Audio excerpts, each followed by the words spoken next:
I'm picking up right where I left off with the last tutorial. We have our basic program put together. We've installed this library. We have some basic stuff here. One of the things that we're going to do now is we need to be able to add an IP address range. Well, instead of a host address, we're going to call this network address, meaning the address of your network.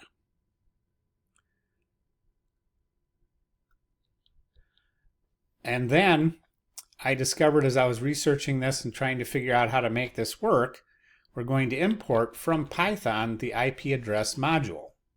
That allows us to work with IP addresses, convert things to lists, and makes it a lot easier to do things. I'm not doing everything that's in the tutorial. It has a lot more in there, but I'm doing the gist of it. So this allows you to convert an IP mask network address into a list of hosts. So if I have 192.168.9.0/24 for my network, 0 is always the network address on a Class C network. And how do I know that? Your typical network at home is like this with the subnet mask. So this part is the network address. This part right here, 192.168.9. And we know that from the subnet mask. It masks this out so you can't see it, so to speak. The 0 is the actual network address. The other address that we have designating a network is 255. Okay, so we can have 0 to 255 as legal numbers on a network. However, we can only use 1 through 254, and that's what this designates, 1 through 254. It's a very common slash notation. It's also called CIDR notation. So we're going to save our IP network addresses.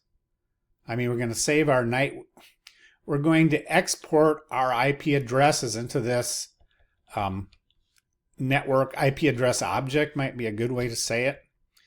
And we're going to use our IP address library. And we've got, you can see there's all kinds of things it does. Well, we've brought in an IP network. So we're going to use this to translate the 192.168.9.0 or whatever your network is. We're going to use this to translate it into this network address object. Well, to turn it into a list, we actually need to say, let's make it a list. So I'm going to put down all hosts. Host refers to any computer connected to a TCP/IP network. Whoops, I did the wrong line here. So the list command can turn something into a list. So we have IPNet, that's our IPNet object and we do hosts. Well, that allows us to access all the host IP addresses that are stored in this IP address object. So IP address is our library. IP network converts our single IP, we should put in network address here.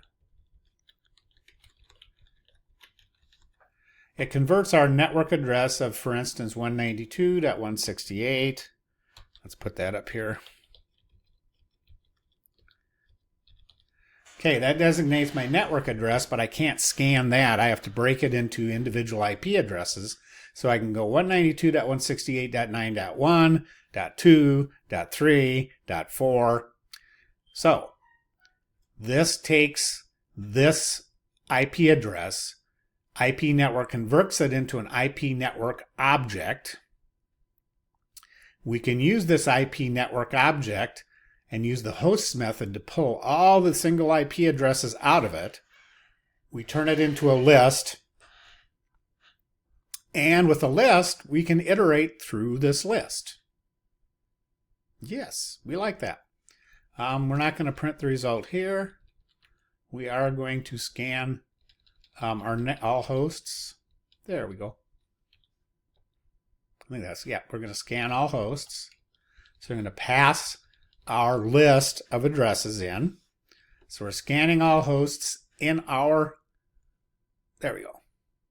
It says host address here. Let's just change it to host address, all hosts, so it makes better sense. As I mentioned earlier, these are not the same. All right, these are not the same variable. We're passing in the value, the list value from here into here. Now, we're going to loop. We're going to use a for each loop. So for host address, so you can think of this as for each host address in the all hosts list, because lists have built-in iterators, meaning they're very easy to loop through. The list, the for each loop looks at the list, and the list says, oh, I've got 255 things, 254 things. When I get to 254, you're done, you can move on. So it's an automatic way just to go through every item and element in the list. Well, we do need to convert our list into a string, just because I found that was the easiest way to do this. There's probably other ways to do all this, but when I was working on this, this is the best way I could find at the time.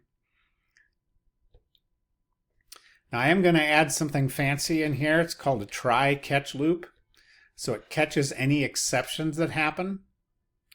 I'm doing this so I can stop the program. This is one way to do it. So I do except and then keyboard interrupt. This means if I press Control-C, we should exit the program. And that's why we need sys.exit to exit the program. Which means we do need to import sys, don't we? sys is a library that has a lot of Python system commands. They're not specific to any operating system. With any operating system, this will exit a Python program. Well, we are still going to get a result, but our ping command is going to do several things for us, just to show what the ping command can do. So I'm going to put this out in a little list so it's easier to see. One of the things we have to pass in is each individual IP address, right? So for each host address, we use the string to convert this host address list object to a string, and that passes it into here, because even though it's numbers, we ping it as a string. We're going to do one, because if it doesn't respond, it's likely that it's not up.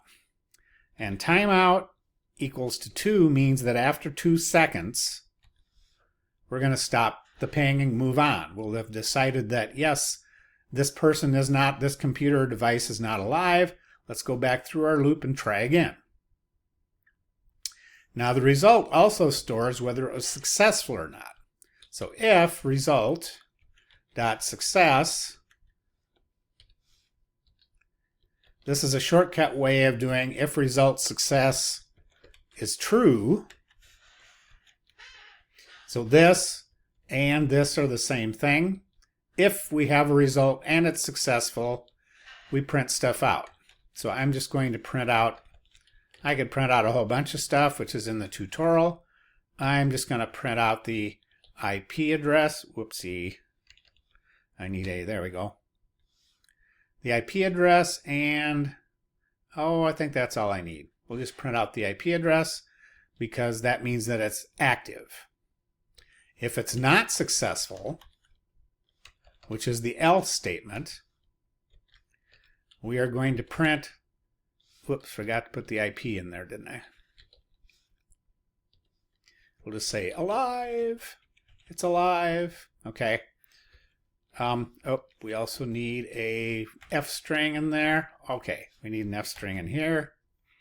Then we are going to print the IP again, and we're going to say that we didn't type it in right. It's nothing like doing a recording to futz up your typing. Inactive. That's the basics. There is more in the tutorial. Makes it a little neater. We have a neater program file, but this is the essence of everything that we need. So, in my network, 192.168.9.0/24, you would adapt. Most always local networks are a Class C network, so this is your network address. You change this to whatever your network is, which you determined by the gateway. The gateway was 9.1, so this is the part that's the network address. 0 designates the network. So then we press enter. Ooh, my firewall's alive. Uh-oh, that guy's inactive. Well, if you've run network scanners before, you know most of the time, like Nmap or something like that, go really, really fast. This is pinging each one at a time for 2 seconds. Well, this tutorial is going to lead to doing network scanning much more quickly. In the next couple episodes, we're going to learn about threading so that we can do these much more quickly. So let me pause for a second. All right, here's a fancier version of the ping scanner I wrote while I was figuring out how to use the PythonPing library and how to scan a network with it. There are many other ways to scan networks besides pinging. This is just kind of a simple way you can write your own Python program to do it. I use the rich library to make it look pretty. So anyway, there's my network address. I don't have to type it in. I have it as the default. But watch how fast this scans. It's threaded. So it can hit multiple items at once. I don't remember what I set this to, but it's finding everything that's alive and returning a ping pretty quickly. You also notice that it's out of order. Well, threads don't necessarily have an ordering to them. They just get it done as quick as they can and then they stop. So this took 20 seconds. Well, if we had to go through 254 addresses, one at a time, it's going to take way longer than 20.24 seconds. So this sort of thing is where we're heading with this series of tutorials. We'll see you with the next episode.